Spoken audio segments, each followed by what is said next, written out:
Por estos días vi una noticia que me llamó muchísimo la atención, y es que dos jóvenes invitaron a otro joven a jugar fútbol. Le preguntaron si le gustaba el fútbol y él dijo que sí. Entonces ellos lo invitaron en una parte aquí de la ciudad a jugar fútbol. Y cuando se encontraron en ese lugar, lo que esos jóvenes, pues ellos se iban en su uniforme deportivo y todo eso, pero lo que hicieron fue que cogieron al otro joven, lo habían engañado vistiéndose como deportistas, y lo que hicieron fue secuestrarlo, golpearlo, robarlo, y aparte de eso llamaron a su familia para que pagaran un rescate por él. Y creo que nosotros muchas veces estamos rodeados de personas que están disfrazadas de algo, pero que en realidad la intención del corazón es otra. Y era lo mismo que estaba sucediendo aquí realmente en la iglesia de Colosas, y Pablo lo deja ver desde el versículo 8 que hemos venido estudiando. Observen que Pablo les está diciendo en el versículo 8, miren que nadie los haga cautivos. Sí, y Pablo, recordemos que ha manifestado el peligro de caer secuestrados en las manos de cualquier tipo de pensamiento filosófico, que según la tradición de los hombres realmente los llevase a quitar la mirada de Cristo. El peligro realmente de que los fundamentos y los principios no fuesen establecidos, o aquellos que ya habían sido establecidos se les quitara. Y si usted recuerda, en 2 de Corintios capítulo 4, versículo 4, Pablo lo manifiesta como una preocupación, y él dice en 2 Corintios 4, 4,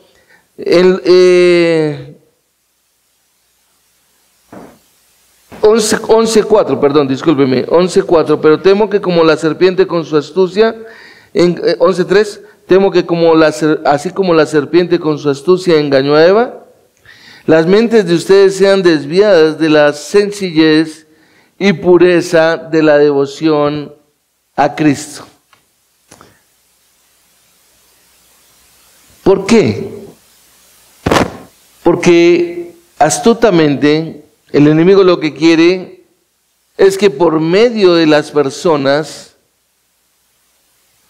puedan ser engañadas para que no les resplandezca la luz del Evangelio, y quitar de la mente a Cristo, porque solo en Cristo realmente recibe corporalmente la plenitud del Dios santo y justo, como lo ha mencionado en el capítulo 2, versículo 9, y poder comprender que al estar completos en Cristo, realmente cada uno de los creyentes ya no necesita hacer absolutamente nada más para estar en Cristo Jesús. Sin embargo, Pablo les había manifestado dicho peligro de prestar atención a dichas filosofías de falsos maestros, que lo que hacían era cautivar a los creyentes con un cierto tipo de creencias y pensamientos, haciéndoles creer que necesitaban ser circuncidados, como lo estudiamos hace 8 días, por mano de hombre, y creer que con ello realmente pasaban a pertenecer al pueblo de Dios, engañándolos y buscando que realmente ellos colocaran su esperanza en realidad en mandamientos de hombres, antes que por la fe en la acción de Dios que los resucitó de los muertos. Eso es lo que prácticamente nos están diciendo aquí los versículos 11 y 12. Ahora, realmente el punto aquí es que el ataque del enemigo busca olvidar que se nos ha imputado una justicia, la justicia de Cristo, de manera perfecta y completa. Y si realmente en la astucia de Satanás se logra sacar de la mente la justicia que nosotros hemos recibido por gracia en Cristo Jesús, pues vamos a terminar pensando que nosotros necesitamos hacer algo más en nuestra vida para poder estar bien con Dios. Olvidando, como bien lo dice el versículo 14 aquí, que se ha cancelado el documento de la deuda, que consistía en ¿qué? En decretos para con nosotros y que nos era adversa, y lo ha quitado en medio clavándolo en la cruz. Es decir, olvidar que nosotros hemos sido perdonados en Cristo y por la obra del sacrificio de Cristo. Y que cuando yo contemplo realmente que he sido perdonado, cuando yo medito que he sido perdonado completamente por la obra que Cristo llevó a cabo, ya no necesito prestarle atención a fábulas, a filosofías y a pensamientos de hombres que realmente me lleven a dudar de la suficiencia del sacrificio de nuestro Señor Jesucristo. Por eso es que Pablo dice que no solamente la canceló, sino que también la clavó en la cruz. Observa el versículo 15 que dice aquí, a 14 y 15, y que nos era adversa y nos ha quitado en medio clavándola en la cruz, y habiendo despojado los poderes y autoridades, hizo de ellos un espectáculo público, triunfando sobre ellos por medio de él. Es decir, una manera de avergonzar al enemigo y demostrar de que él ya no tiene el poder.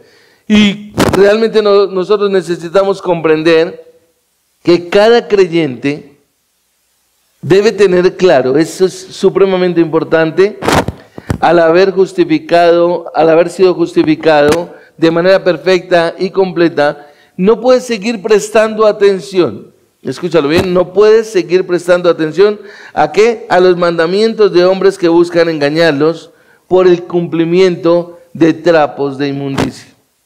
Y es por eso que yo quiero en esta mañana ver junto con ustedes dos advertencias que Pablo hace aquí. La Biblia nos hace dos advertencias aquí en cuanto al legalismo y al pensamiento de los hombres. Dos advertencias en las cuales nosotros tenemos que tener mucho cuidado. La primera advertencia es prestar atención a hombres que se convierten en jueces de nuestra vida piadosa. Y la encontramos en el versículo 16. Y la segunda es el peligro de creer que todo lo que brilla es oro, versículo 17. Esas son las dos advertencias que encontramos aquí en la porción de la Escritura. La primera que vamos a estar viendo realmente es con respecto a prestar atención a hombres que se convierten en jueces de nuestra vida piadosa. Y observemos el versículo 16, que dice la Escritura, o podemos leer el 16 y 17. Por tanto, que nadie se constituya en juez de ustedes, con respecto a comida o bebida, o en cuanto al día de fiesta, o luna nueva, o día de reposo. Cosas que solo son sombra de lo que ha de venir, pero el cuerpo pertenece a Cristo. Lo que vamos a ver en esta mañana es cómo la religión se disfraza de justificación. Y pensando un poco, la palabra religión viene de la palabra en griego religar, que traduce hecho de manos de hombre. Cuando nosotros hablamos de algún tipo de religión, cualquier tipo de religión, estamos hablando de lo que el hombre hace para acercarse a Dios. Pero bien sabemos que el hombre no se puede acercar a Dios. Nada de lo que el hombre haga lo puede acercar a Dios. Por eso el cristianismo no es en realidad una religión, porque el cristianismo es lo que Dios ha hecho para acercarse al hombre caído y pecador. Entonces, lo primero que encontramos aquí es esa advertencia que Pablo hace de llegar a prestar atención a hombres que se convierten en jueces de nuestra vida piadosa. Y observa que Pablo dice por tanto, y ese por tanto realmente es como un presta atención y contempla un momento. Ahora ese por tanto está en relación con todo lo anterior, con todo lo que viene Pablo mencionando desde el versículo 1 de este capítulo 2, haciendo referencia a lo que es Cristo realmente. Y observa que Pablo dice especialmente que nadie se constituya en juez de ustedes, en relación con el versículo 8, cuando dice, miren que nadie los saca cautivos por medio de sus filosofías y vanas sutilezas según la tradición de los hombres. Es decir, lo que Pablo estaba haciendo aquí es precisamente advertirle a los creyentes de la iglesia de Colosas para que no fuesen engañados por hombres que tomaban la postura de jueces espirituales y les decía lo que debían hacer. Y por eso Pablo utiliza la palabra que nadie los juzgue. Ahora, es interesante que nosotros miremos más detalladamente esta expresión o esto que Pablo manifiesta aquí en su carta a los Colosenses. ¿Por qué? Porque realmente esto, cuando miramos en la porción de la escritura acá, que dice que nadie, esto tiene que ver con alguno o ningún tipo de persona o personas que acostumbran a opinar o a afirmar o a juzgar cierta posición.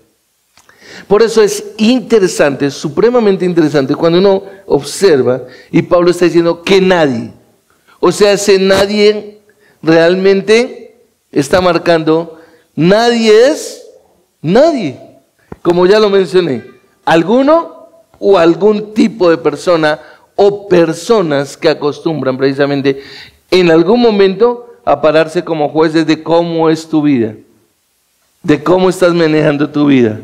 ¿Sí? ¿Por qué? Porque lo que nos deja ver aquí en cuanto a una posición, ¿sí? A juzgar cierta posición, termina dejando ver que algún tipo de actitud contraria al pensamiento de aquella persona puede ser considerada como equivocada, puede decírsele que no es correcta, que no está bajo sus principios o parámetros. Es decir, yo ya de alguna manera voy a imponer mi pensamiento en esa persona. Por eso nosotros tenemos que tener muchísimo cuidado con la escritura, de mirarla, de conocerla, de que se le lleve una interpretación correcta, para cuando aparezca ese tipo de personas que se paran como jueces, y observa que Pablo lo está diciendo aquí, porque él dice que nadie se constituya ¿en qué? En juez de ustedes. Pero recuerda que nosotros venimos hablando de que la escritura, Pablo ha dicho que nosotros ya teníamos una libertad en Cristo Jesús. ¿Recuerdas Gálatas 5.1? Acompáñame allá rápidamente, solo te tienes que volver 2 libros o 1 porque va a Efesios y luego Gálatas hacia atrás. Y en 5.1 dice, para libertad fue que Cristo nos hizo libres. Por tanto, mira que él vuelve a utilizar acá el por tanto, permanezcan firmes y no se sometan otra vez al yugo de la esclavitud. El yugo de la esclavitud era volver a la ley. El yugo de la esclavitud es cuando alguien le está diciendo tienes que hacer esto de esta manera. Lo hermoso es cuando yo encuentro que la escritura me enseña a mí la manera como yo debo vivir y actuar diariamente para con Dios. Es decir, en obediencia a su palabra, mas no por el mandamiento de hombre. Peligrosamente nosotros mismos podemos aquí estar uno parado y estar dando una instrucción que no es la correcta. Puede ser que uno se acerque a una persona y si uno le pregunta, bueno, ¿qué estás haciendo con respecto a tal cosa? ¿O cómo va tu vida en esto? Y la persona contesta y uno dice, a mí no me parece, yo creo que, bueno, realmente puedo estar cayendo en el error de convertirme en ¿qué? En juez, para que esa persona termine haciendo lo que yo quiero. ¿Y ustedes saben cómo se llama eso? Legalismo. Y esa es la religión que se esconde realmente para hacer creer la justificación acorde a los mandamientos o parámetros que una persona puede establecer. Entonces, cuando nosotros vemos aquí que Pablo está mencionando y utilizando ese por tanto, que como ya lo mencioné en conclusión, lo que Pablo está haciendo aquí es una alusión a lo anteriormente dicho, que es fundamental, que deja ver un grave peligro. ¿Cuál es? Siempre estar prestando atención a cualquier tipo de pensamiento humano. Cuando nosotros realmente empezamos a pensar como la Escritura nos dice, ya difícilmente vamos a ser vulnerables o afectados por el pensamiento humano. ¿Por qué? Porque ya no voy a estar pensando, fulano dice, aquel dice, es que en la universidad me dijeron, en el colegio, no, sino que yo sé lo que la Escritura dice. Por eso es fundamental que nosotros podamos exponer la Escritura. Aún podemos también ver, y Pablo lo va a mencionar en el versículo 8, recuerda que él dice, aún la tradición de hombres. Cuando uno ve que no, que es que en el hogar me criaron de esta manera, en el hogar me dijeron esto, en mi casa me enseñaron a esto o aquello, que va en contra de la palabra de Dios. Nosotros tenemos que pensar mucho más allá y ir a la Escritura. Hemos hablado en enseñanzas anteriores cómo en la universidad el pensamiento de los jóvenes ha sido afectado, ha sido cambiado, donde no niegan completamente como la existencia de Dios o Cristo, pero ya dudan y lo ponen como en una balanza a ver hacia dónde se inclinan las cosas. O tal vez, en una manera más sutil, lo que hacen es entremezclar cualquier tipo de estos pensamientos con la palabra de Dios, que como Pablo lo llama aquí en el versículo 8, son filosofías y vanas sutilezas, según la tradición de hombres, conforme a los principios elementales del mundo. Es eso. Digamos que entonces empezamos a aceptar una parte de lo que la iglesia enseña, una iglesia lo que se predica en un lugar como estos, pero también le doy valor a lo que afuera están mencionando. Sin embargo, Pablo aquí en el versículo 16 está hablando del peligro de que alguien se constituya como juez, es decir, la opinión de alguien, de una persona, para determinar si usted está en lo correcto o no. Lo precioso de la Escritura es que la Escritura es la que te va a decir si tú estás bien o no. Es la Escritura la que nos va a exhortar a nosotros.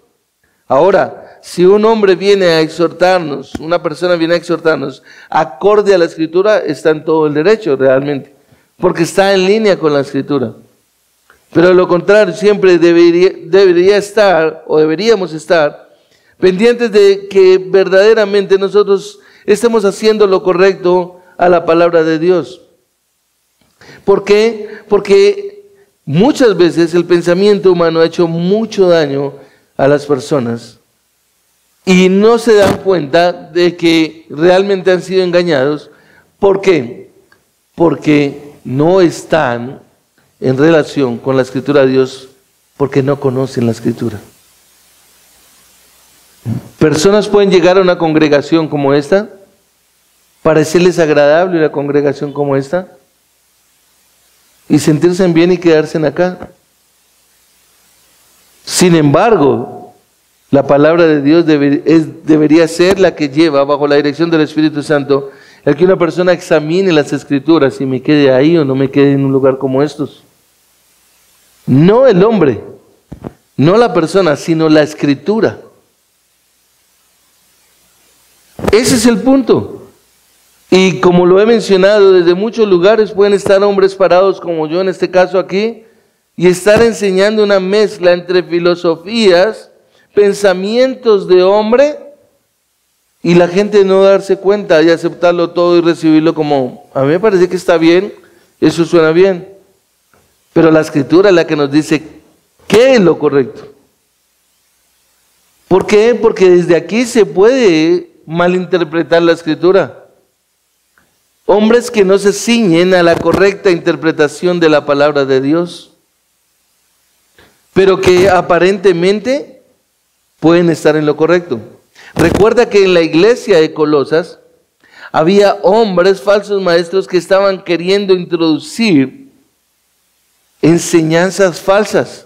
Recuerda que en Éfeso sucedía lo mismo. Recuerda que Pedro lo manifiesta en su primera epístola y en la segunda también, en cuanto al peligro de ser engañados. Juan también lo menciona en su primera epístola, de tener cuidado de cómo los falsos maestros, con un gnosticismo incipiente, quería llegar ahí y introducir las falsas enseñanzas del conocimiento. Todo está basado en el conocimiento. Entonces tenemos que tener mucho cuidado de tal vez imitar, como nos dice la Escritura, a los de Berea en el libro de Hechos, cuando nos dice que escucharon a Pablo y ellos fueron a las Escrituras para mirar si lo que Pablo estaba enseñando, eso era lo correcto. Entonces encontramos acá un peligro grande, y es prestar atención a lo que está enseñando y se está creyendo como palabra de Dios, y tal vez llegar a salir uno convencido de que eso es lo que se debe obedecer. Dentro del contexto que nosotros tenemos de esta carta, recordarás que hace 8 días estuvimos mirando precisamente cómo había un engaño. Observa el versículo 11 cuando decía que también en él ustedes fueron circuncidados con una circuncisión no hecha por manos, al quitar el cuerpo de la carne mediante la circuncisión de Cristo. Es decir, el pensamiento que se estaba teniendo por algunas personas de que necesitaban ser circuncidadas en lo físico para poderse sentir ser parte de ¿qué? Del pueblo de Dios. Es decir, de recibir la salvación. Y hoy en día, en muchos lugares, y falsas y sectas que engañan para mostrar de que es necesario volver a ese tipo de rituales que les permitan realmente tener acceso como parte del pueblo de Dios. Pero ese es un desconocimiento de la Escritura. Porque bien, Pablo lo menciona aquí, en el versículo 11, al quitar el cuerpo de la carne mediante la circuncisión de Cristo, habiendo sido sepultados con Él en el bautismo, en el cual también han resucitado con Él por la fe en la acción del poder de Dios que lo resucitó entre los muertos. Es decir, Pablo les deja ver que realmente cuando se cree que es Dios el que ha dado la vida, que el que lo ha traído de muerte a vida, por el poder que obra precisamente el mismo que obró en Cristo Jesús, entonces es el que nos levanta a nosotros de entre los muertos. Es un fundamento, es un principio en la vida. Entonces observa que Pablo está diciendo nadie, versículo 16, nadie. Y Pablo lo está hablando ¿en qué? En forma general. Pablo está diciendo nadie, nadie. Y mis amados, creo que esto es algo clave. Cuando Pablo está diciendo que nadie los engañe. Nadie se constituya en juez de ustedes. Usted y yo comprendemos lo que es un juez, ¿sí? Y cuando Pablo habla en forma general, ese significado está marcando, como ya lo mencioné, ninguno, no hay nadie, ninguno. Ni siquiera en mi condición como pastor puedo colocarme como juez. Y eso es algo fundamental, no puedo colocarme como juez. Puedo ser pastor, puedo estar exponiendo la Escritura, pero nunca colocarme como juez. ¿Sí? Es la palabra de Dios la que verdaderamente te va a permitir a ti poder saber y comprender realmente qué es lo que Dios Dios ha determinado como justicia suficiente para nosotros ser aceptos delante de Él. Y como lo he estado mencionando, ese ninguno en relación con nadie excluye, escúchalo bien, ilimitadamente toda persona, sin determinar clase ni número. Es decir, absolutamente nadie puede llegar a colocarse como aquel juez para determinar cómo es, si estoy haciendo bien o estoy haciendo mal. Ahora, lo interesante es que uno dice, ok, si nadie se puede colocar, entonces realmente ¿qué debo hacer? Y eso me está marcando que debo ir es a la Escritura. Necesito conocer la Escritura. Porque cuando Pablo está haciendo referencia a que nadie o ninguno, se refiere a todo aquel que no está centrado en relación y armonía con la palabra de Dios. Él lo dejó ver en Romanos capítulo 10, versículo 4, cuando dijo, porque Cristo es el fin de la ley para justicia a todo aquel que en Él cree. Cristo es la justicia. Cristo es la justicia. Y presta la atención porque cuando hablamos de que Cristo es la justicia, me empieza a marcar la pauta de que yo debo descansar es en la obra que Cristo llevó a cabo. Y lo interesante en este texto bíblico, mis amados, es que Pablo deja ver su pensamiento que está puesto en la ley que los israelitas tenían como dogma, pero que lastimosamente era más de hombres que de Dios. En un principio Dios le dio la ley al pueblo de Israel para que ellos vivieran en obediencia a Dios, para que no se entremezclaran con las naciones que estaban a su alrededor, naciones paganas, que tenían ídolos y tenían costumbres que eran pecaminosas. Sin embargo, con el pasar del tiempo, lo que sucedió fue que estos hombres empezaron a poner sobre esos mandamientos de Dios, sobre esas normas de Dios, sobre los estatutos de Dios, otras normas. Y por eso te decía que es muy peligroso cuando yo, aún como pastor, me puedo parar a tu lado a mirar, déjame ver cómo estás llevando tu vida. Déjame ver qué estás haciendo. Y yo de pronto ya digo, no me parece que sea así. Un ejemplo, ¿a qué horas oras? No, yo me levanto a las 5 de la mañana y hago mi devoción y todo. Y de pronto yo digo, no me parece, yo creo que debería ser más bien por la noche. Esa sola intención me está poniendo a mí como un ¿qué? Como un juez que va a determinar qué es lo que tú tienes que hacer correcto. Es una simple ilustración, sencilla, pero que puede terminar afectando la vida de la otra persona. Y es a lo que Pablo se está refiriendo acá.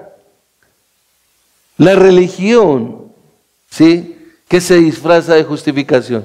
Es decir, cuando yo pienso que lo que debo hacer es como me lo está indicando otras personas que debo hacerlo y no como yo lo veo en la Escritura, que realmente de forma correcta me deja ver realmente lo suficiente que es la obra de nuestro Señor Jesucristo. Acompáñame a Mateo, por favor, Mateo capítulo 15. ¿Y qué fue lo que sucedió en Mateo 15? Que el Señor realmente le hace una advertencia. ¿A quién? A todos los hombres que le estaban rodeando ahí, y observa que les dice, guardaos. Mateo capítulo 7, perdón, versículo 15, no sé si les había dicho correctamente, 7:15.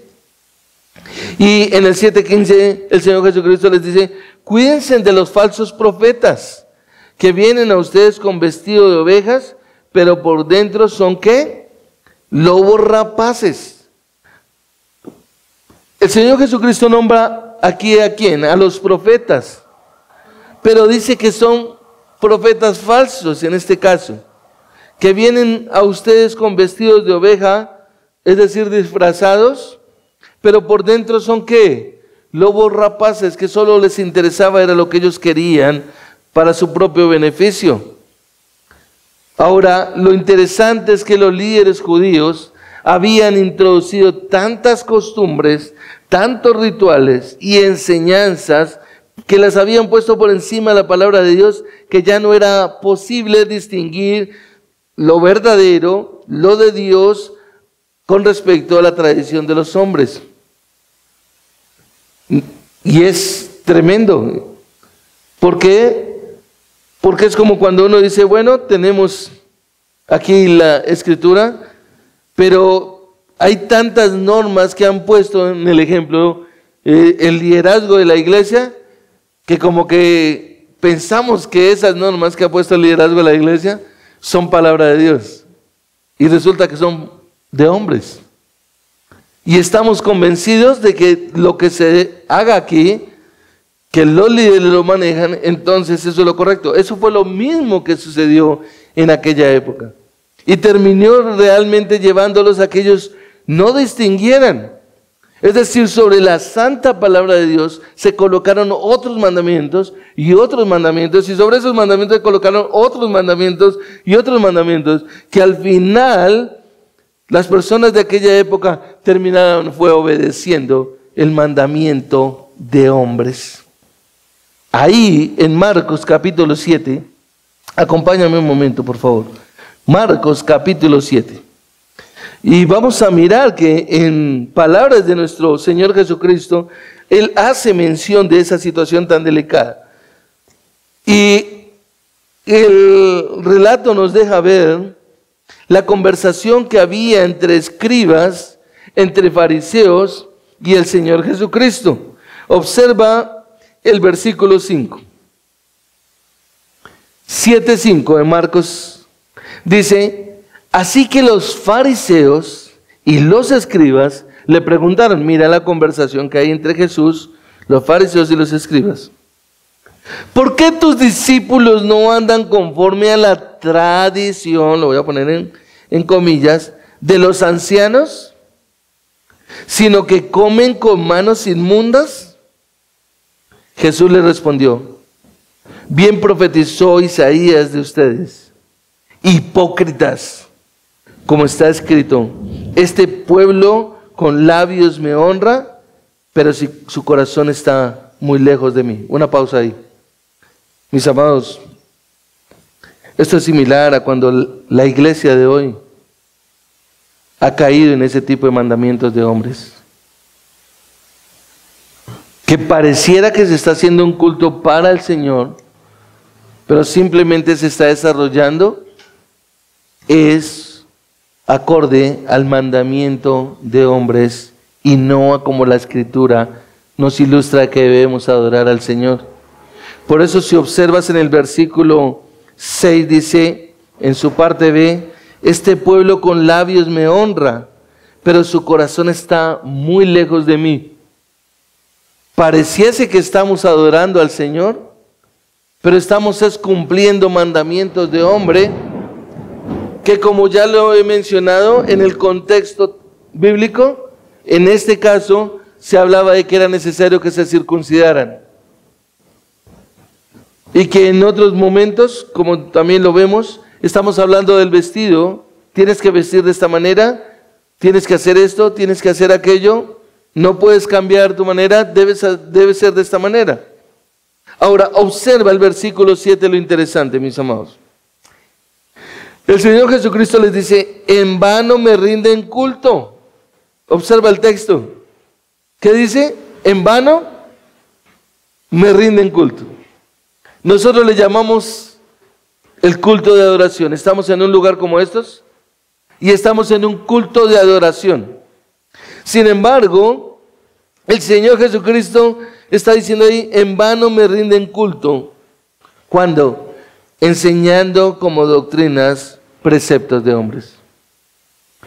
Y es fundamental que nosotros podamos distinguir la Escritura, que nos podamos dar cuenta que realmente se está enseñando la Escritura, que en una exposición como la que estamos llevando en este momento, precisamente estamos siguiendo el orden de la Escritura, porque es la palabra de Dios, es la inspirada por Dios.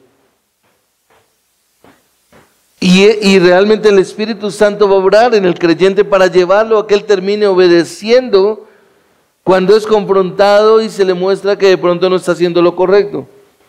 Pero no en los mandamientos de hombres. En este caso, ese era el peligro en aquel lugar. Y observa el versículo 8. Él dice en el versículo 7, en su parte final: enseñando como doctrinas preceptos de hombres. Pero mira el resultado, versículo 8: dejando el mandamiento de Dios, ustedes se aferran ¿a qué? A la tradición de hombres. Ahora, lo interesante es que el Señor Jesucristo utiliza la palabra tradición de hombres, a la cual ellos mismos en el versículo 5, preguntándole, le dijeron: ¿por qué tus discípulos, dice el versículo 5, por qué tus discípulos no andan conforme a la tradición de los ancianos?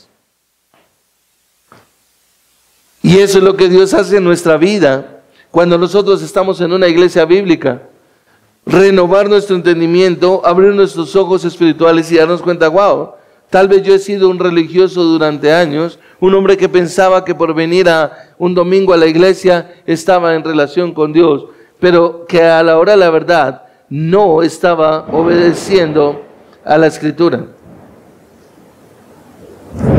Y observa el versículo 8, que está marcando la pauta y dice: dejando el mandamiento de Dios, ustedes se aferran a la tradición ¿de qué? De los hombres. Y observa el 9. Y astutamente, también les decía, astutamente, ¿qué hacen? Violan observa, violan el mandamiento de Dios para guardar su tradición. La responsabilidad que nosotros tenemos de enseñar la Escritura es enorme. La responsabilidad que tenemos como creyentes es impresionante de conocer la Escritura. Tenemos que estudiar la Escritura. Porque, como lo dijo el Señor Jesucristo, ellas son las que dan testimonio de mí. Es decir, tú vienes a un lugar como estos, adoras al Señor, tal vez entonamos los cánticos juntos, pero a la hora de la verdad la responsabilidad va a salir desde tu corazón con respecto a entender y comprender lo que tú estás haciendo. Es decir, que tú haces un culto de adoración con el entendimiento de por qué estás en un lugar como estos. Que te sientes justificado por la obra de redención que Cristo llevó a cabo en tu vida. No es que te sientes justificado por venir a un lugar como estos un domingo, por compartir un tiempo y por salir y decir, tal vez como en el pensamiento de la tradición de Roma, ¿sí? Y es que ya cumplí. De que, bueno, ya fui a la iglesia y ya puedo irme a vivir de la manera como a mí me parezca. No, sino que realmente tú vienes a un lugar como estos para, con el entendimiento, comprender que vienes a darle gracias a Dios, a adorarlo, a humillar tu corazón y a decirle, ¿sabes una cosa?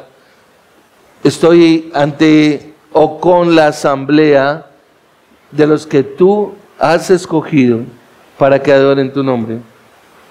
Y vengo un día como hoy a darte gracias porque me has salvado de mi condición caída y pecaminosa que me condenaba a una eternidad sin ti.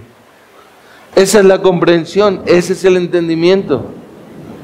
Y es a eso a lo que Pablo se refiere aquí, realmente. Cuando nosotros observamos en el texto precisamente del versículo 16, que les dice que nadie se constituya en juez de ustedes. ¿Podría yo ser juez cuando digo, oye, no te paraste en el momento en que leímos la Escritura? Estás pecando. Y te estoy señalando. Pero ¿sabes una cosa? Yo puedo estar siendo un juez ahí. Porque si la persona no se puede parar por una razón física, el hecho de que no se pare no significa de que entonces no está bien con Dios. Necesito entonces es que la persona sepa de que su corazón, en el momento en que estamos leyendo la Escritura, está adorando a Dios y rindiéndole realmente gracias por tu palabra, Señor. Sé que tu palabra es perfecta y tu palabra es la que renueva mi entendimiento. Es decir, que su corazón esté verdaderamente humillado ante el Señor. Y cada uno de nosotros estamos precisamente llamados a escudriñar las Escrituras. ¿Para qué? Para poder conocer de manera correcta cuál es el mandato de Dios, qué es lo que Dios manda. Recuerda que en la enseñanza pasada estábamos hablando de que a ellos se les quería obligar a que se circuncidaran en la iglesia primitiva. A Pablo se le exigió que circuncidara a Timoteo. Y así con otros hombres. Hoy en día de la misma manera queremos imponer a hombres y a mujeres ciertos tipos de reglas y normas que a la hora de la verdad no pueden ser. Y nosotros entonces necesitamos con libertad conocer de manera correcta lo que es el mandamiento de Dios, qué es lo que está mandando Dios. ¿Basado en qué? En la obra de Cristo, en el cumplimiento de lo que Cristo alcanzó. Pues el Señor mismo dijo en Mateo capítulo 5, versículo 17, no he venido para abolir la ley, sino ¿para qué? Para cumplirla. Es decir, la libertad que ahora tenemos nosotros es porque Cristo mismo cumplió todo lo que la ley exigía, todo lo que la ley demandaba. Entonces, el mandato que Dios da en su palabra a nosotros, la iglesia hoy en día, tiene que estar basado y fundamentado es en lo que Cristo alcanzó, no en lo que nosotros como iglesia hagamos. Porque podemos caer en el error de pensar de que nosotros hacemos una parte y Cristo hizo otra. Pero al Señor Jesucristo la llevó completamente. Y Pablo precisamente lo que está haciendo es mención aquí del legalismo. De un legalismo como la religión de los logros humanos, lo que Pablo está mostrando acá en todo el versículo 16. Observa que él dice, por tanto, Colosenses 2:16, que nadie se constituya en juez de ustedes. Y observa que luego él dice, ¿con respecto a qué? Con respecto a comida o bebida, en cuanto al día de fiesta, o luna nueva, o día de reposo. Muchas veces encontramos personas que les gusta cierto tipo de comida o nos gusta, y viene otro y nos dice, ¿cómo? ¿Usted se come eso? No, usted no debería comer eso.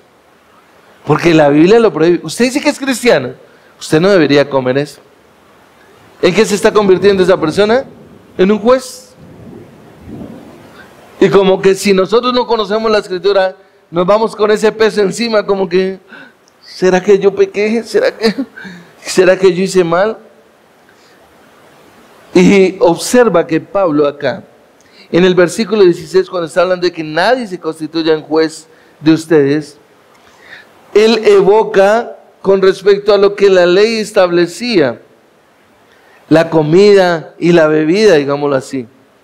Y de alguna manera está mostrando que el legalismo arguye que la espiritualidad no está centrada en Cristo, sino en las obras, en lo que ellos alcancen, es decir, normas hechas por hombres. Y hay veces entonces nos sentimos bien si somos aprobados por los hombres, si somos aprobados por lo que nos han instruido, aun cuando no está en relación con la Escritura. Llega un punto donde uno le dice a una persona, mira, pero la Escritura no dice eso. Y su respuesta ha sido, pero el pastor lo dice. Pero en la iglesia lo enseñan. Pero ¿sabes una cosa? Yo tengo que ver la Escritura y que la Escritura sea enseñada por la iglesia de manera correcta. Porque de lo contrario, entonces estaré prestando atención a las obras y a las normas hechas por los hombres. Y lastimosamente, el problema de las obras es que buscan oscurecer el entendimiento del creyente con respecto a la obra completa de nuestro Señor Jesucristo. Nosotros predicamos la gracia, nos llamamos iglesia, comunidad de gracia. ¿Por qué? Porque es por gracia que hemos recibido la salvación. Porque es por gracia que hemos recibido la fe en Cristo Jesús, para creer que Cristo murió en la cruz y nos redimió de todo nuestro pecado y de toda nuestra maldad, y que Dios en Cristo imputó de manera completa, suficiente y perfecta la justicia que Cristo alcanzó en la cruz en mí. El problema es que todavía encontramos personas que sienten, piensan y creen que ellos necesitan hacer algo más. Yo tengo que hacer algo más. Está bien lo que usted está enseñando, pero me falta algo más. Yo siento que es que a mí me enseñaron, a mí me formaron, a mí me dijeron que yo tengo que hacer como una parte. Déjame decirte que eso es legalismo. Ese es el legalismo. Y el legalismo es ineficaz, escúchalo bien. ¿Por qué? Por cuanto no puede frenar la carne. El legalismo no puede frenar la carne. El legalismo externamente puede mostrar de que tú te esfuerzas por hacer algo, pero el problema no está en si tú lo haces externamente, sino el problema está en nuestro corazón, como lo vimos desde la enseñanza pasada, que nos hablaba de la circuncisión, no la física, sino la que Cristo llevó a cabo que fue circuncidar nuestro corazón y limpiarlo del pecado. Es eso. Entonces tenemos que comprender que el legalismo es ineficaz por cuanto no puede frenar la carne. Me puede llevar a sentirme religiosamente bien, pero peligrosamente a condenarme porque voy a descansar en mis propias obras y no en la obra de Cristo. El legalismo, escúchalo bien, es una ilusión peligrosa porque los cristianos en su interior consienten la rebelión o la desobediencia debido a su condición caída y pecaminosa. Es decir, nosotros hemos sido justificados en Cristo Jesús, por Cristo Jesús, somos justos delante de Dios, pero todavía tenemos una condición caída y pecaminosa como seres humanos. Y si el Espíritu Santo no obra en mí, pues yo simplemente voy a seguir viviendo en la carne. Voy a seguir realmente consintiendo la rebelión que hay en mi corazón, la desobediencia, porque eso es lo que está en mí. Solo mediante el poder del Espíritu Santo, solamente mediante la gracia de Dios y su misericordia, es que yo soy guiado ¿a qué? A vivir de una manera diferente bajo el poder y la dirección del Espíritu Santo. Y la preocupación del apóstol Pablo era que los cristianos no fueran intimidados por el legalismo.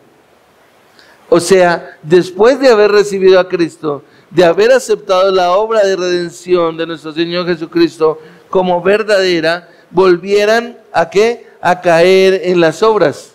Es decir, a sentirse bien según lo que hicieran, o a sentirse mal si no hacían tales cosas. Y hoy en día encontramos a muchas personas, lastimosamente, que viven de esa manera, que no tienen esa libertad, que no tienen realmente esa conciencia clara de que la obra de Cristo fue suficiente delante de Dios, que ya fue justificado.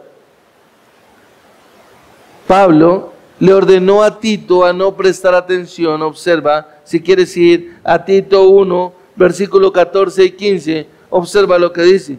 Pablo le dijo que no prestara atención a mitos judaicos y a mandamientos de hombres que se apartan de la verdad. Todas las cosas son puras para los puros, pero para los corrompidos e incrédulos nada es puro, sino que tanto su mente como su conciencia están corrompidos.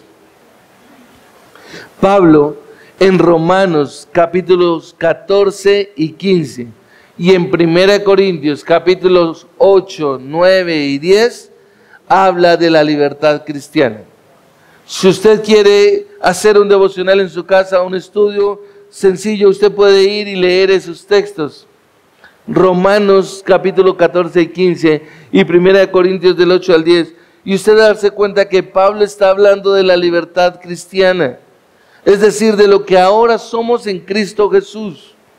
Por eso es que Pablo en el capítulo 8 de Romanos, versículo 1, él dijo, ahora pues ninguna condenación hay para los que están en Cristo Jesús, los que no viven conforme a la carne, sino conforme al Espíritu. Eso fue lo que dijo Pablo. Y entonces, por eso es que Pablo aquí, en una manera concisa, les está diciendo que nadie se convierta en juez de ustedes con respecto, observa a comida y a bebida, y está evocando el pensamiento de Levítico capítulo 11, donde encontramos las leyes dadas a Israel como una marca distintiva del pueblo de Dios y evitar que se entremezclaran con las naciones circunvecinas. Sí, Dios le dio al pueblo de Israel unos mandatos, unos estatutos, en cuanto a comida y todo. Comerás esto, no esto, aquello. Tú puedes leer todo el capítulo 11. Pero a la hora, la verdad, cuando vayas a ese capítulo 11, debes darte cuenta que realmente está enfocado en la santificación, en el reflejo de la santidad de Dios, y que esa santidad ahora es en Cristo Jesús. Es decir, Cristo la ha cumplido de manera completa y perfecta. Ahora, esto nos deja ver que Pablo estaba mencionando que la iglesia de Colosas no estaba bajo el antiguo pacto. Y por conclusión podemos decir que los cristianos de nuestra época ahora, o después de la iglesia primitiva, de igual manera no estamos en el antiguo pacto, por lo cual las leyes de la dieta del antiguo pacto no tenían o no tienen ya ninguna relevancia. No tenían ninguna relevancia para la iglesia de Colosas y no tienen ninguna relevancia para nosotros. Acompáñame por favor ahí a Marcos. Volvamos a Marcos un momento. Marcos capítulo 7, por favor. Volvamos a Marcos. No, vamos a Marcos capítulo 7, por favor. Y en Marcos capítulo 7, que estuvimos ahí leyendo hace un momento, pero mira los versículos 14 al 19. Toda la conversación de nuestro Señor Jesucristo. Dice el versículo 14. Llamando de nuevo a la multitud, Jesús les decía: escuchen todos lo que les digo y entiendan. Versículo 15. No hay nada fuera del hombre que al entrar en él pueda contaminarlo, sino que lo que sale dentro del hombre es lo que contamina al hombre. Si alguno tiene oídos para oír, que oiga. Cuando Jesús dejó a la multitud y entró en casa, sus discípulos le preguntaron acerca de la parábola. Y observen, en pregunta, ¿también ustedes son tan faltos de entendimiento? Les dijo, ¿no comprenden que todo lo que de afuera entra al hombre no lo puede contaminar? Porque no entra en su corazón, sino en el estómago y se elimina. Jesús declaró así limpios todos los alimentos. Se está refiriendo a la comida. El problema, el conflicto era la comida. Que si comiste el animal con pezuña hendida o sin pezuña hendida, que si te comiste el cerdo, pero que si te comiste la morcilla es prohibida comerla, pero sin arepa. Hay que comérnosla, pero con arepa. ¿Sí? Pues aquí en nuestra tierra, ¿no? Sí me comprende, mi amado. Pero ¿cuántas veces hemos encontrado jueces, personas que se paran al lado para decir, ¿por qué te estás comiendo esto o aquello si eso no lo puedes hacer? Pero la misma palabra del Señor Jesucristo, cuando los discípulos le preguntan, Él les dice, ¿también ustedes son tan faltos de entendimiento? ¿No comprenden que todo lo que de afuera entra al hombre no lo puede contaminar? Porque no entra en su corazón, sino en el estómago y se elimina. Jesús deja ver aquí algo bien interesante, mis amados, y es que el problema, ¿dónde está? El problema no está en el estómago, el problema ¿dónde está? En el corazón del hombre. Es en nuestro corazón donde está el problema, y es el corazón el que necesitaba ser circuncidado. En el caso de lo que estaba pasando acá. Y por eso Jesús es nuestra circuncisión, y por eso Pablo lo mencionó ahí en el capítulo 2, en los versículos 11, cuando él menciona y dice que Cristo es nuestra circuncisión. Él es nuestra circuncisión. No tiene que haber problema. Ya, es decir, cuando hablamos de que Cristo es nuestra circuncisión, Él es nuestra purificación. ¿Por qué? Porque cuando Cristo murió en la cruz y nos redimió con su sangre preciosa, Dios, al imputar su justicia de manera completa y perfecta, no solamente en lo legal nos declara ya limpios del pecado, perdonados del pecado, tenemos una nueva condición, sino que también nos ve santos, es decir, sin pecado. Y eso es algo fundamental. El hombre, iglesia, debe ver la condición de pecado en la que se encuentra en su corazón. Por eso Pablo les dice, no deje que nadie venga como juez, que se constituya en juez de ustedes. La palabra de Dios hace el lugar de juez, el Espíritu Santo en nosotros obrando. Por eso nuestra comunión personal, nosotros vamos delante de Dios. Pedro, en Hechos 10, usted recordará que menciona cuando él tuvo la visión. Hechos capítulo 10, versículos 9 al 16, no lo podemos leer por tiempo. Pero nos deja ver que él en la visión vio el manto que bajaba, la sábana, y vio alimentos, y que una voz le dice, come. Y él dice, ¿cómo voy a comer, Señor, de lo inmundo? Rápidamente, permíteme, lo busco porque es que hay una porción ahí que es importante en el capítulo 10. Y el versículo exactamente 15 y 16, ya llegando al final. Observa lo que dice el texto. Levántate, Pedro, mata y come, 13. Pero Pedro le dijo en el 14, de ninguna manera, Señor, porque yo jamás he comido nada impuro e inmundo. De nuevo, por segunda vez, llegó a él una voz. Lo que Dios ha limpiado, no lo llames tú impuro. Lo que Dios ha limpiado, no lo llames tú impuro. Esto sucedió 3 veces e inmediatamente el lienzo fue recogido al cielo. Muchas veces tenemos que tener cuidado, nosotros nos podemos comportar como jueces, como ya lo he mencionado, al juzgar la actitud de otra persona. Lo tremendo es que esto se ratificó en el Concilio de Jerusalén. Observa ahí mismo en Hechos capítulo 15, versículos 28 y 29. Este es el primer concilio que nosotros encontramos en la Biblia y en la iglesia. Y observa que dice en Hechos 15, 28 y 29, dice la Escritura, porque pareció bien al Espíritu Santo. ¿A quién le pareció bien? Al Espíritu Santo.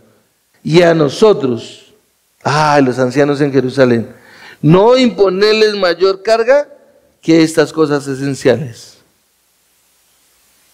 Era una carga, pues los hombres son los que ponen las cargas.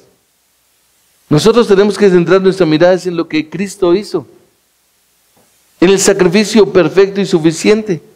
Ahora observa rápidamente que Pablo, después de hablar de la comida y la bebida, ahora dice los días de fiesta, es decir, la Pascua, Pentecostés, los tabernáculos, que encontramos en Levítico 23. En Levítico 23 tú puedes ir y ver cómo Dios impuso todos esos días de fiesta.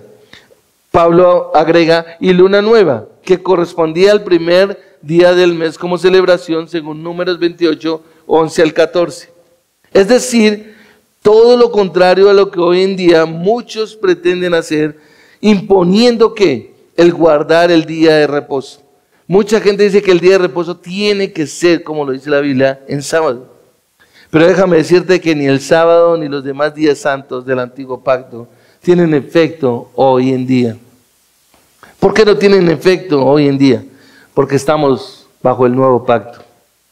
No hay un solo texto, escúchalo bien, en el Nuevo Testamento donde se encuentre el mandato de observar el día sábado. Ningún texto del Nuevo Testamento nos habla de guardar el sábado. Por el contrario, Hechos 27 nos dice que ellos se reunían para adorar al Señor el domingo. Nos deja ver que la iglesia primitiva realmente realizó el domingo como culto de adoración. Ahora no queriendo decir que este es el único día para adoración. Cualquier día podemos adorar al Señor. Y lo que Pablo hizo fue, y nos lo deja ver la Escritura, es que él amonestó y reprendió a la iglesia de Galacia por pensar que Dios les exigía guardar ciertos días. Acompáñame allá en Gálatas capítulo 4, versículos 10 y 11. Observa lo que dice el texto. Gálatas 4, versículos 10 y 11.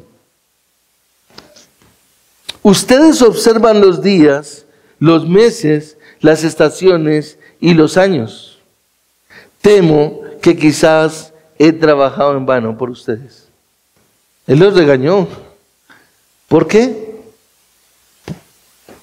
Por el problema de pensar que debían hacer eso. Y esto nos conecta con la segunda advertencia que encontramos aquí. Y es una advertencia bien interesante. Y es el peligro de creer que todo lo que brilla es oro. ¿Cómo así que todo lo que brilla es oro? Esa es una frasecita por ahí que dice, no todo lo que brilla es oro. No todo lo que parece que está brillando es ese oro ahí que la gente se mata por buscar. Observa lo que dice en Colosenses capítulo 2, versículo 17, Pablo aquí. Cosas, refiriéndose a lo anterior, cosas que solo son sombra de lo que ha de venir, pero el cuerpo pertenece a Cristo. Cosas ¿Que son qué? Solo sombra. Cosas que solo son sombra de lo que ha de venir. Cosas que solo son sombras. Déjame decirte, iglesia, que las leyes de la dieta, las fiestas solemnes, los sacrificios y la adoración y el día de reposo solo eran una sombra, no era algo real. Si usted, cuando está frente a una luz, usted ve una sombra y usted dice, aquí se ve la sombra de David, la puedo observar según mi posición. ¿Pero la sombra es David González? No. La sombra me está dejando ver que está ¿quién? David González. En este caso nos podemos dar cuenta que la sombra nos mostraba realmente el cumplimiento de la palabra de Dios, de que Cristo era realmente el que llevaría todo de manera perfecta como Dios lo había establecido. Es decir, la realidad es la que produce la sombra. La verdad es la que produce la sombra. En este caso es ¿quién? Cristo. La sombra no es la realidad, escúchalo bien. Y todo esto que estamos viendo acá en la Escritura, a lo que Pablo le está mencionando y a lo que había el peligro en la iglesia de Colosas, que también lo vemos hoy en día en muchos lugares, de una mala teología, de un mal estudio de la Escritura, de una mala exposición de la Escritura, está enfocado precisamente a hacerle pensar a la gente que tienes que estar haciendo esto, porque si no, no eres espiritual, no eres un buen cristiano. La pregunta que nos podemos hacer es, ¿por qué tener, con respecto a que si solo es la sombra, solo son sombra de lo que ha de venir, ¿por qué tener como indispensable el someterse a preceptos como comida, cuando aquel que fue anunciado por el maná de Israel se nos ofrece él mismo como el pan de vida? Mira que en Juan, el Evangelio de Juan, capítulo 6, versículo 35, el Señor Jesucristo dijo lo siguiente, Juan 6, 35, el Señor Jesús dijo, yo soy el pan de la vida. El que viene a mí, no tendrá hambre, y el que cree en mí, nunca tendrá sed. Versículo 48. Yo soy el pan de vida. Él es el pan real de vida. Él es, no lo pasado, no lo que se estaba manejando en el pasado. Entonces, ¿por qué tener como indispensable el someterse a preceptos de comida? ¿Cómo? Realmente aquí encontramos otra pregunta, y es ¿cómo puede considerarse la Pascua que nosotros encontramos que Dios estableció en Éxodo capítulo 12 como una observancia necesaria para la perfección espiritual? Si nuestra Pascua, que es Cristo, ya fue sacrificada por nosotros. Y aquí encontramos algo importante, mi amado. Cuando tú y yo celebramos la Santa Cena en un lugar como estos, estamos haciendo referencia a que Cristo es nuestra Pascua. El pueblo de Israel salía y celebraba la Pascua recordando que Dios los había ¿qué? Librado, sacado de la esclavitud. Cuando tú y yo celebramos la Santa Cena, cogemos el pan y tomamos la copa, estamos celebrando que nosotros fuimos librados de la condenación del pecado y que en Cristo somos justificados delante de Dios. Entonces, ¿por qué? ¿Por qué debe considerarse esa Pascua como una observancia necesaria? No tiene sentido. Primera de Corintios capítulo 5 versículo 7, observa lo que Pablo le escribe a la iglesia en Corinto. Primera de Corintios 5, 7.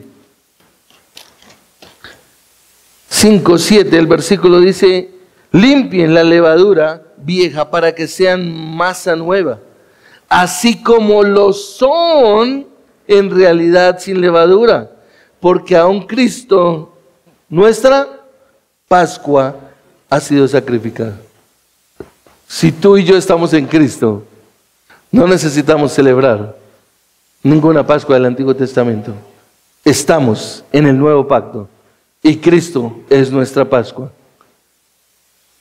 Una tercera pregunta es, ¿qué justificación habría para imponer a los que se convierten del mundo gentil la observancia del sábado judío, cuando aquel que trae el descanso eterno exhorta a todos a que vayan a él?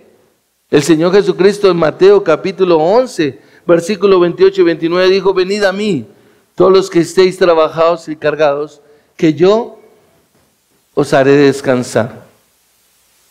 Llevad mi yugo, que es más liviano. Es eso, y se refiere a la salvación. Ese texto bíblico se refiere a la salvación. Realmente nosotros no necesitamos tener un día como el sábado para decir que es el día de reposo, porque nuestro reposo se llama Cristo Jesús. Es en Él donde yo reposo, donde yo descanso completamente. En Hebreos, acompáñame ahí rápidamente, Hebreos capítulo 4, versículo 8, observa lo que dice la Escritura. El autor de Hebreos, porque si Josué les hubiera dado reposo, Dios no habría hablado de otro día después de este. Qué interesante. Y el versículo 14 de ese mismo texto, teniendo pues un gran sumo sacerdote que trascendió los cielos, Jesús, el Hijo de Dios, retengamos nuestra fe. Necesitamos retener nuestra fe. Iglesia, ahora que Cristo y la salvación en Él han llegado, te pregunto, ¿cómo seguir siendo útiles esas sombras? ¿Cómo pueden ser útiles esas sombras? Recuerda que esas sombras solo fueron un periodo de transición, unas simples costumbres que anticipaban el cumplimiento de la promesa de salvación que Dios había hecho. Con todo, escúchalo bien, es un error atribuirle un valor que no tenían y tratar de imponerla sobre los gentiles. Y cuando la palabra de Dios habla de gentiles se refiere a nosotros, todo aquel que no es judío. No tiene sentido. No podemos llegar a ponerle normas a otras personas, a demandarles algo que, como bien lo decía el Señor Jesucristo a los escribas y a los fariseos, hipócritas, que ustedes le ponen normas a otros que ustedes mismos no pueden cumplir. Nosotros debemos dejar y llevar a que las personas conozcan la Escritura, conozcan la palabra de Dios. La palabra de Dios es la que les da la libertad. Es un peligro inminente prestar atención a prescripciones de fabricación humana, de carácter ascético, que en muchos casos, mis amados, son impuestas, añadidas y a veces colocadas en lugar de la ley de Dios. Cada uno de nosotros deberíamos ser exigentes en que se nos enseñe la palabra de Dios. Eso es.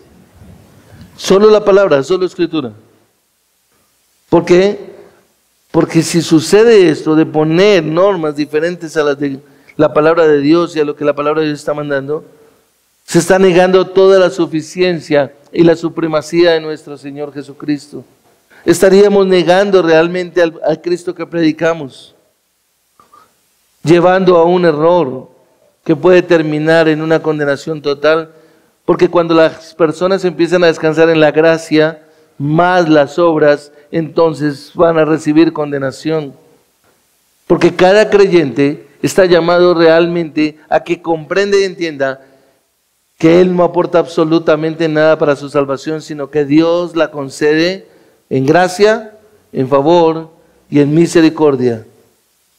La verdadera espiritualidad, iglesia, no consiste en observar normas externas, sino en gozar de una relación íntima, personal, con nuestro Señor Jesucristo, quien nos permite por sus propios méritos acceder al trono de la gracia delante del Padre y tener comunión con Él. Vamos a orar. Padre, gracias te damos, amado Dios, por este tiempo. Gracias por tu palabra, Señor. Y gracias porque tenemos la oportunidad de comprender, Señor, que Cristo es suficiente para nuestras vidas, que no necesitamos hacer absolutamente nada más. Tenemos la responsabilidad sobre tu palabra, Señor, y en ella queremos poner nuestra mirada, nuestra confianza y nuestra esperanza en la obra que nuestro Señor Jesucristo llevó a cabo. Rogamos que nos ayudes, Señor, para vivir de una manera santa, justa y piadosa, acorde a tu palabra, Señor. Y que juntos nosotros te glorifiquemos y te exaltemos, Señor. Que nos guardemos, Señor, de terminar siendo jueces para con otros. Y más bien mirar la viga que está en nuestro ojo, Señor, en cuanto a esa vida de piedad a la que hemos sido llamados. Padre, gracias. Gracias por la libertad que nos has dado en Cristo Jesús. Amén.